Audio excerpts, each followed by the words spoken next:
नाही घेत. हां, 2 पिझ्झाची ऑर्डर आहे, कॉर्न चीज आणि पनीर चीज. हां. हे आपले कोरियन स्टाईल पिझ्झा बेस आहे, हां. ज्यामध्ये आपण आता ऑरिगॅनो काय टाकलंय? हे टाकले, इटालियन हर्ब्स अँड स्पायसेस अच्छा, टाकले, हां. त्यामुळे टेस्ट. आणि तुमच्याचकडे चौकोनी मिळतात का फक्त? कुठेच नाहीये का? नाही, हे फक्त आपले हां. युनिक आहे, जो स्क्वेअर पिझ्झा. आणि हा खूप मोठा येतो ना गोलपेक्षा? मोठा येतो, त्यापेक्षा 40 ग्राम यामध्ये हां. जास्त बसतो, प्रत्येक कॉर्नरला 10-10 हां, ग्राम. हां. म्हणून मग आपला पिझ्झा हा खूपच डिमांडेड आहे. आणि आता 2ची ऑर्डर आली आहे का? 2ची आली आहे, कॉर्न हां, चीज हां. आणि पनीर चीज. तर आज सकाळी सकाळी एक मुलगा आलेला आहे वर. खालचं आमचं सकाळी शॉप बंद असतं, तरीसुद्धा तो, आम्ही 3ऱ्या मजल्यावर राहतो, तर विचारत वर आलेला आहे. आणि त्यांनी आता त्याची ऑर्डर आम्ही आता एक्सेप्ट केलेली आहे.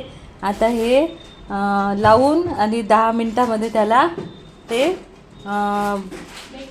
देणार आहोत, ऑर्डर पूर्ण करणार आहोत. अशी आमची दिवसभर गडबड चालू असते. आता हा आमचा फुटबॉल चॅम्पियन आहे, तो आत्ताच फुटबॉल करून आलेला आहे. त्याचे कपडे वॉश करायचे आहे आणि त्याला आता मी आंघोळीला पाठवलं का त्याचे कपडे धुवायचे आणि संध्याकाळी परत त्याला फुटबॉल खेळायला जायचं आहे. आमच्या पायाला लागलेलं आहे, पार जखमा झालेलं आहे, तरी आम्ही पण आमचं फुटबॉल खेळणं आम्ही सोडत नाही. असे आमचे फुटबॉल चॅम्पियन पेटलेले आहेत. आणि आता ते कडक पोळी तोंडात घेऊन खात आहे. मी त्यांना आंघोळीला पाठवते, पण त्यांना तोपर्यंत पण धीर नाही आहे. आता फास्ट ऑर्डर घेतलेली आहे आणि ती पटकन करून देणार आहे.